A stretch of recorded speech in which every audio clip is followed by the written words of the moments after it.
गोपाल सिंह अपने YouTube channel Shivaji education planet में आपका हार्दिक स्वागत करता हूं। हम आज फिजिक्स की अपनी एक नई यूनिट ऑप्टिक्स शुरू करने जा रहे हैं, जो कि बोर्ड में काफी ज्यादा इंपोर्टेंस रखती है। और हम इससे रिलेटेड कुछ जनरल चीजें पहले पढ़ेंगे और फिर उसके बाद मेन टॉपिक्स पे आते हैं। तो इसमें जो सबसे पहले हमारा टॉपिक है वो है लाइट।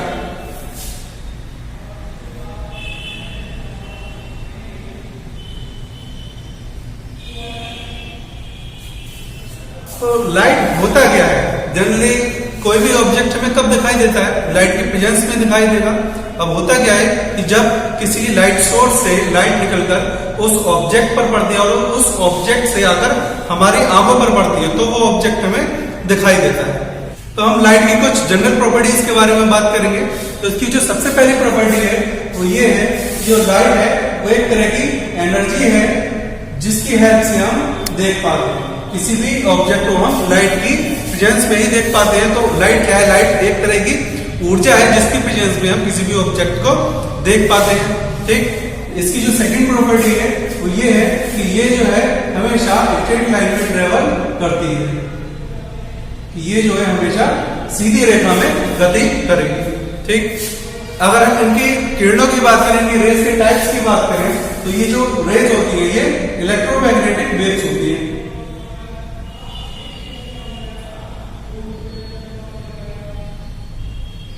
ये जो होती है इलेक्ट्रोमैग्नेटिक वेव्स यानी कि विद्युत चुंबकीय तरंगें होती हैं। अब चूंकि ये विद्युत चुंबकीय तरंगें और विद्युत चुंबकीय तरंगों के चलने के लिए किसी भी मीडियम की नीड नहीं है, तो जो लाइट है इसके चलने के लिए किसी भी मीडियम की नीड नहीं होती है। ये बिना किसी मीडियम के अर्थात निर्वात में या वैक्यूम में भी ट्रेवल कर सकता है।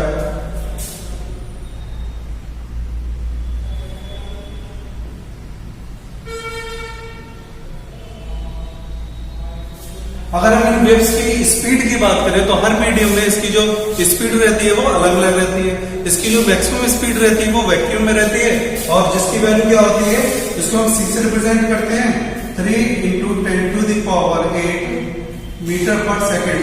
इसकी जो स्पीड होती है वो वैक्यूम में होती है। डेली लाइफ में लाइट के बहुत सारे इफेक्ट्स को फील करते हैं, जिसमें से आज हम एक इफेक्ट पढ़ेंगे जिसका नाम है रिफ्लेक्शन।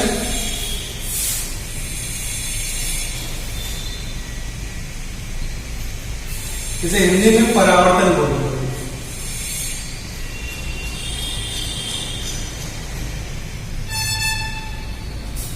अब ये परावर्तन होता क्या है? लाइट जब भी किसी चमकदार या पॉलिश वाली सतह से टकराती है तो उससे क्या होता है, उसका जो ज्यादातर पार्ट होता है वो उसी मीडियम में वापस हो जाता है। इसी घटना को हम क्या कहते हैं? रिफ्लेक्शन बोलते हैं, यानी परावर्तन बोलते हैं। तो परावर्तन क्या होता है? अगर हम साधारण शब्दों में से समझना चाहें तो प्रकाश जब लाइट रे किसी एक मीडियम से किसी चमकदार सतह पर पड़ती है तो क्या होता है कि लाइट उससे टकराकर उसी माध्यम में वापस हो जाती है। जैसे कि इसे अगर हम डायग्राम की हेल्प से समझना चाहें तो मान लिया कि ये सरफेस है जो कि पॉलिश्ड है, बहुत ज्यादा चमकदार है, जैसे कोई शीशा हो गया, मिरर हो गया, ग्लास हो गया। तो उस पर जब लाइट रे आएगी तो क्या होगा, यहां से टकराने के बाद ये इसी मीडियम में वापस हो जाएगी। मान लिया कि जैसे एयर में ये कोई ग्लास रखा हुआ है तो यहाँ पर ये जो रे आई और ये टकरा के वापस उसी मीडियम में चली जाएगी। तो यही जो फिनोमेना है यही क्या है? परावर्तन है। इससे रिलेटेड कुछ पॉइंट्स होते हैं, जैसे कि यहाँ पर कुछ ये जो रे आई, इस रे को क्या बोलते हैं? इसे इंसिडेंट रे या आपतित किरण बोलते हैं। ऐसे ही जब ये रे जिस बिंदु पर आकर टकराती है तो इस जो पॉइंट मिला हमें, इसे आपतन बिंदु या पॉइंट ऑफ इंसिडेंस बोलते हैं।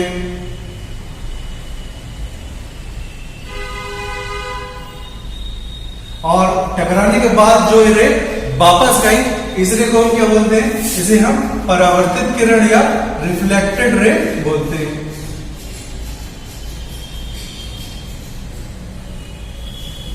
अगर हम इस पॉइंट पर एक नॉर्मल ड्रॉ कर दें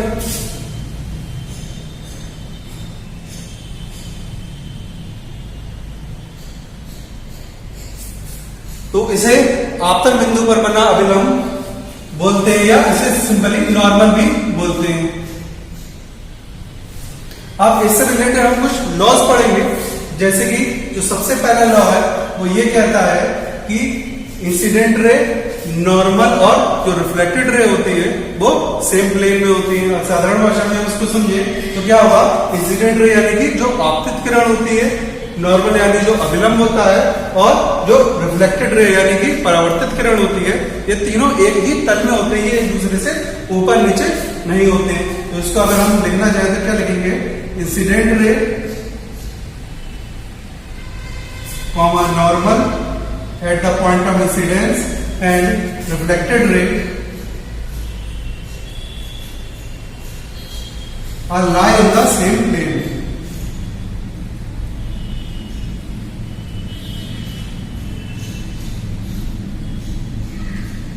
ठीक, अब यहां पर जब ये अभिलंब हमने बनाया, नॉर्मल ड्रॉ किया, तो क्या हुआ, यहां पर इंसिडेंट रे और नॉर्मल के बीच में एक यहां पर एंगल बन गया।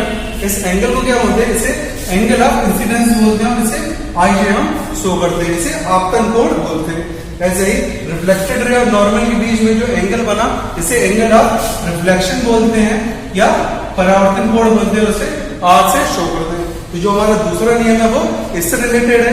वो क्या होता है कि जो एंगल ऑफ इंसिडेंस है वो एंगल ऑफ रिफ्लेक्शन के बराबर होता है, means angle I is equal to angle R. अब इसके अलावा अगर हम और फिनोमेना की बात करें तो जो अगर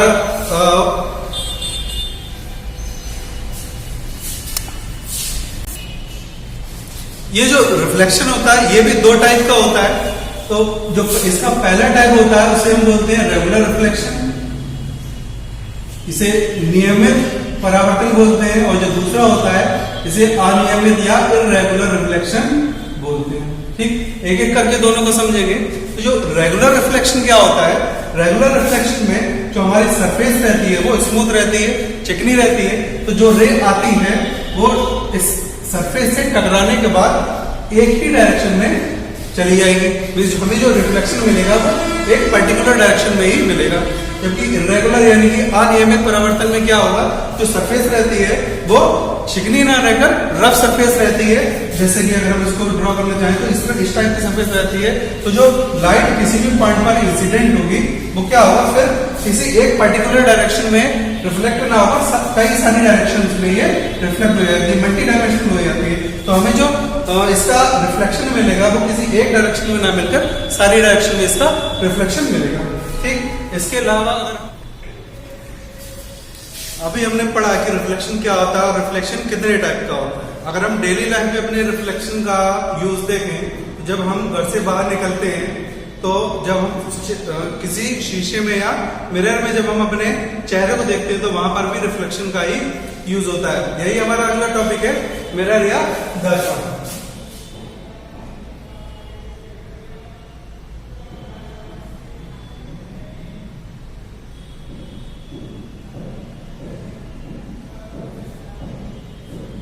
मिरर होता क्या है, ये कोई ट्रांसपेरेंट ऑब्जेक्ट होता है, ये प्लेन भी हो सकता है और कर्व भी हो सकता है। अगर हम इसकी किसी एक सरफेस पर रेड ऑक्साइड की पॉलिश कर दें तो क्या हो जाएगा, इसकी जो दूसरी सरफेस होती है वो एक रिफ्लेक्टर की तरह वर्क करने लगती है। तो ये जो इंस्ट्रूमेंट बना इसी को हम मिरर बोलते हैं। शेप के अकॉर्डिंग जो मिरर होते हैं वो दो टाइप के होते हैं। एक तो ये समतल दर्पण यानी कि प्लेन मिरर,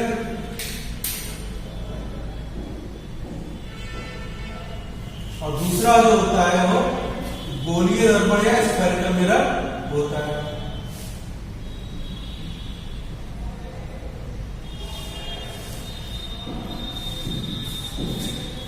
एक एक करके दोनों को समझते हैं। तो समतल दर्पण या प्लेन मिरर क्या होता है कि अगर हम किसी एक ग्लास प्लेट को लेकर उसकी एक सरफेस पर रेड ऑक्साइड की पॉलिश करते हैं तो जो दूसरी सरफेस होगी इसकी, ये एक रिफ्लेक्टर की तरह बिहेव करने लगेगी।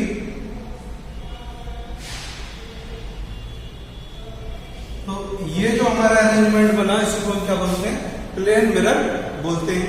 अगर हम इसकी प्रॉपर्टीज की बात करें तो जो प्लेन मिरर होता है, इसमें जो हमारी इमेज बनती है वो वर्चुअल इमेज बनती है।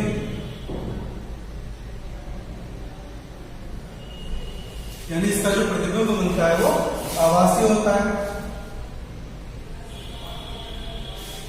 इससे पहले एक टॉपिक अगर हम समझना चाहें तो जो प्रतिबिंब बनती है, इमेज बनती है, इमेज ये दो टाइप की होती है, जिसमें एक होती है रियल और दूसरी होती है वर्चुअल। रियल इमेजेस कब बनती है? रिफ्लेक्शन के बाद अगर रेज किसी पर्टिकुलर पॉइंट पर जाकर मिल रही है तो वहां पर हमें क्या होगा? रियल इमेज मिलेगी। अगर रिफ्लेक्शन के बाद जो रेज है वो आगे जाकर ना मिल रही हो तो हम क्या करते हैं? उनको पीछे जाकर, अगर हम इनको पीछे की तरफ ड्रॉ करें तो यहां पर हमें इनकी वर्चुअल इमेज मिलती है।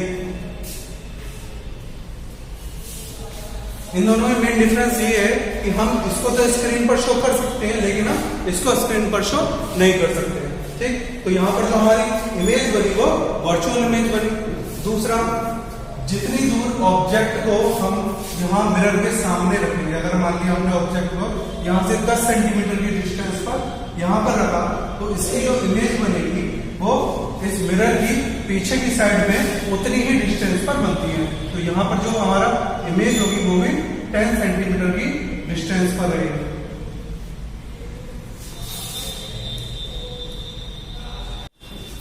बढ़ते हैं गोलीय दर्पण की तरफ। गोलीय दर्पण हम कैसे बनाते हैं?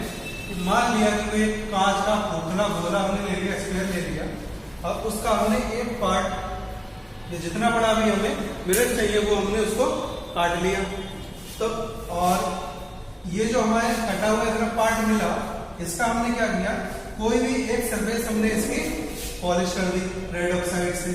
तो ये चाहे अंदर वाली कर दी चाहे बाहर वाली कर दी, तो जो दूसरी वाली साइड होगी वो एक मिरर की तरह बिहेव करेगी। ठीक, अगर हम अंदर वाली साइड हमने पॉलिश कर दी तो जो बाहर वाली जो सरफेस मिलेगी वो रिफ्लेक्टिंग मिलेगी। अगर हमने इसकी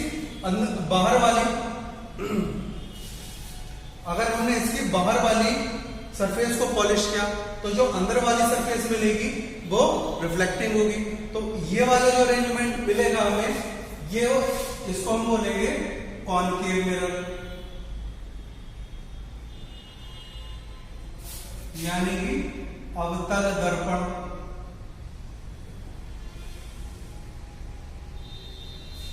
ठीक, और अगर हमने अंदर वाली साइड को पॉलिश करके बाहर वाली साइड रिफ्लेक्टिंग मीन इस टाइप से, अगर ये रहा और हमने पॉलिश की अंदर से, तो जो बाहर वाली साइड रहेगी वो रिफ्लेक्टिंग रहेगी। तो ये वाला जो अरेंजमेंट मिला इसको हम बोलते हैं उत्तल दर्पण, यानी कि कॉन्वेक्स मिरर।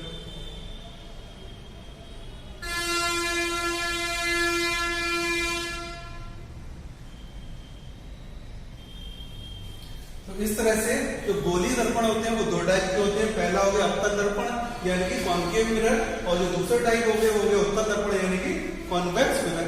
इन दोनों को हम एक एक करके समझते हैं। आइए आगे बढ़ते हैं। दर्पणों को समझने से पहले हम उनके कुछ पॉइंट्स, कुछ स्पेशल पॉइंट्स होते हैं उनको समझ लेते हैं। जैसे कि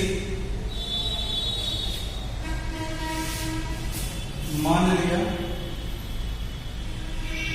ये जो मिरर है ये है कॉनकेव यानी कि अवतल, और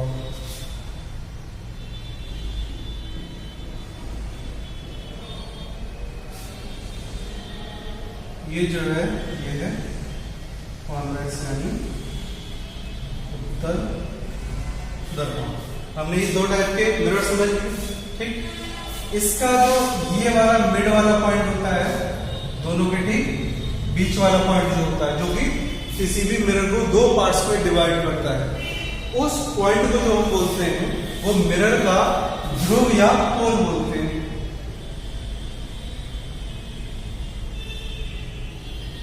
ठीक, इसका ये होगा और कॉन्वेक्स का भी ठीक बीच में ही रहेगा।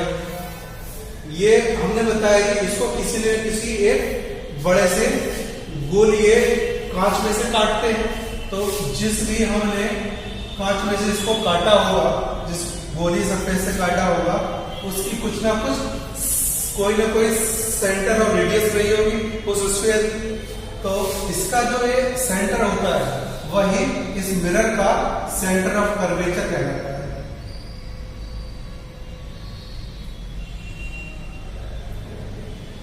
यानी इसको अगर हिंदी में कहना चाहें तो ये वक्रता केंद्र होता है। वैसे अगर हम उत्तल दर्पण की बात करें तो इसका जो वक्रता केंद्र होगा वो इस साइड होगा, सेंटर ऑफ कर्वेचर। इस स्फीयर की जो रेडियस होगी यानी कि यहां से यहां तक की दूरी डिस्टेंस, इस सेंटर से लेकर इसकी जो सर्कमफेरेंस होती है वहां तक की जो डिस्टेंस होगी वही रेडियस होगी। तो इस वाली डिस्टेंस को हम रेडियस ऑफ कर्वेचर बोलते हैं। इस वाली डिस्टेंस को हम रेडियस ऑफ कर्वेचर बोलते हैं।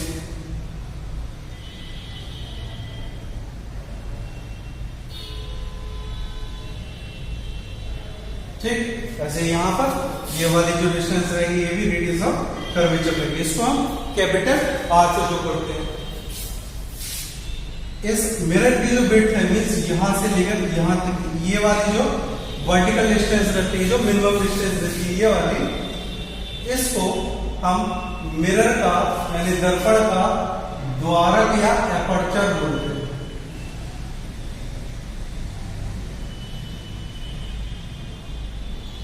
इसे हम दर्पण का द्वारक या एपर्चर बोलते हैं।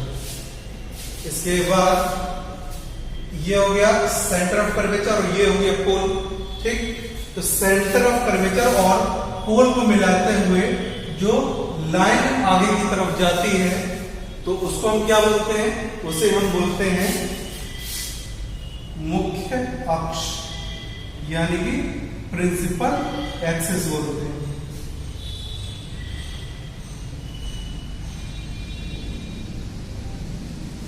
ठीक, तो प्रिंसिपल एक्सिस क्या होती है? पोल और सेंटर ऑफ कर्वेचर को जो मिलाने वाली लाइन होती है उसको क्या होती है? वही उसी को हम प्रिंसिपल एक्सिस यानी मुख्य अक्ष बोलते हैं। ठीक, आगे बढ़ते हैं।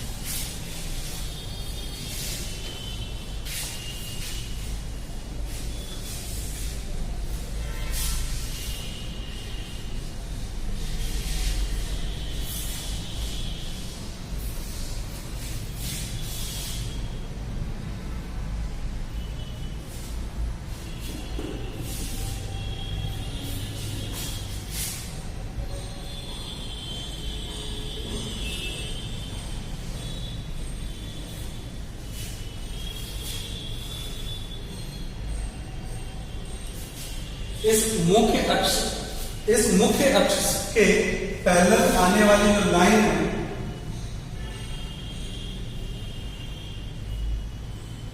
आप परावर्तन के बाद आफ्टर रिफ्लेक्शन एक पर्टिकुलर पॉइंट से ऊपर हुई होती है। तो मान लिया कोई पॉइंट है इसकी प्रिंसिपल एक्सिस पर, ये सारी लाइनें यहां से पास होती है। तो ये जो पॉइंट मिलेगा हमें इसे दर्पण का मुख्य फोकस बोलते हैं, प्रिंसिपल फोकस।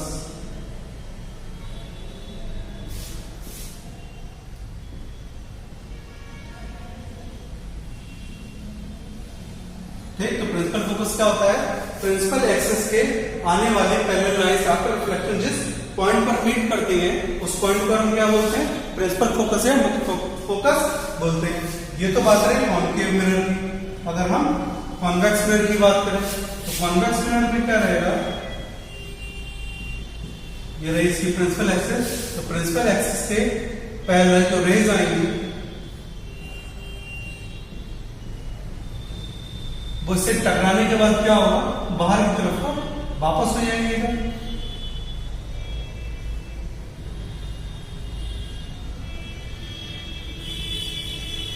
तो अब ये रेज इधर तो कहीं मीट करेंगे, तो हम क्या करते हैं? इन रेज को जो रेज रिफ्लेक्ट हुई है ये हम पीछे की तरफ को बढ़ा देते हैं।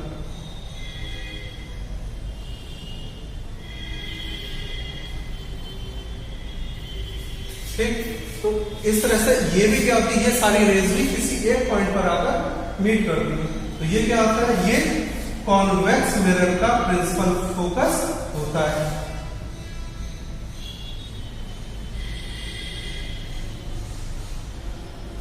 ठीक, तो इस तरह से हम ये भी पता कर सकते हैं कि कौन सा रियल होगा कौन सा वर्चुअल होगा।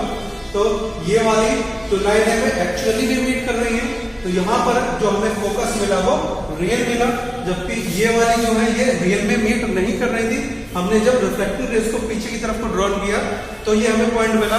तो ये वाला जो प्रिंसिपल फोकस मिलेगा ये वर्चुअल होगा। तो हम यहाँ पर ये भी कह सकते हैं कॉन्केव मिरर का जो प्रिंसिपल फोकस होता है वो रियल होता है, जबकि कॉन्वेक्स मिरर का जो प्रिंसिपल फोकस होता है वो वर्चुअल होता है। आगे बढ़ते हैं।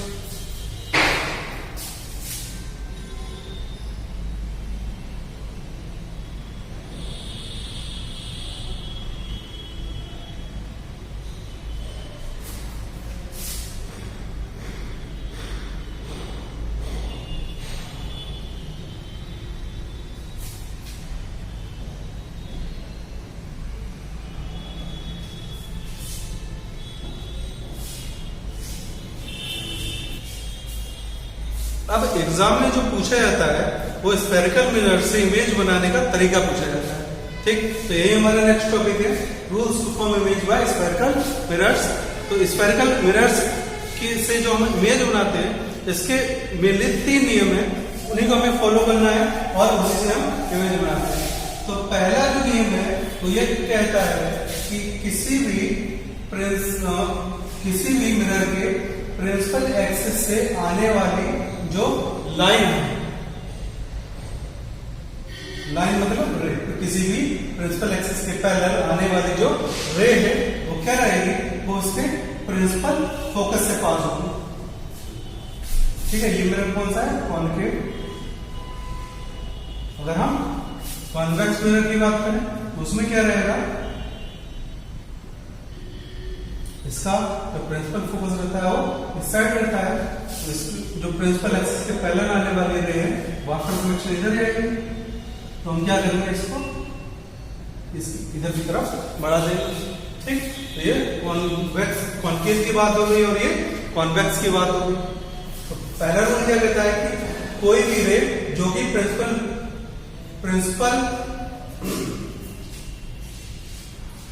तो पहला रूल क्या कहता है कि कोई भी रे जो कि प्रिंसिपल एक्सिस के पैरेलल आई वो आफ्टर रिफ्लेक्शन उसके प्रिंसिपल फोकस से पास होगी। ठीक, बढ़ते हैं नेक्स्ट रूल की तरफ। सेकेंड रूल क्या कहता है, सेकेंड रूल ये कहता है कि कोई भी रे जो कि उसके प्रिंसिपल फोकस से पास हो रही है वो क्या होगी, आफ्टर रिफ्लेक्शन प्रिंसिपल एक्सिस के पैरेलल हो जाएगी।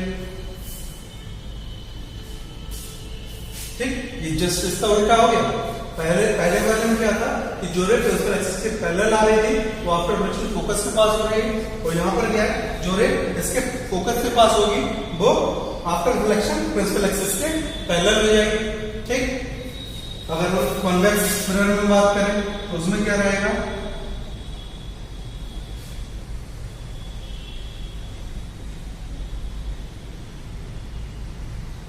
मान लिया कोई रे जो प्रिंसिपल फोकस की तरफ आ रही है तो क्या होगा, ये आफ्टर रिफ्लेक्शन प्रिंसिपल एक्सिस के पैरेलल हो जाएगा।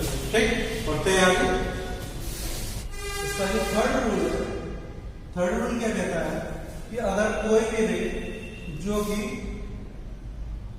उस मिरर के सेंटर ऑफ कर्वेचर से पास होती है, मान लिया कोई रे इसके सेंटर ऑफ कर्वेचर से पास हो रही है, तो ये क्या है, आफ्टर रिफ्लेक्शन उसी पाथ में वापस हो जाती है। तो जिस पाथ में आएगी ये उसी पाथ से वापस हो जाएगी। अगर हम कॉन्वेक्स मिरर में देखना चाहें तो क्या होगा, मान लिया ये इसका फोकस है और ये इसका सेंटर ऑफ कर्वेचर, तो कोई रे जो कि इसकी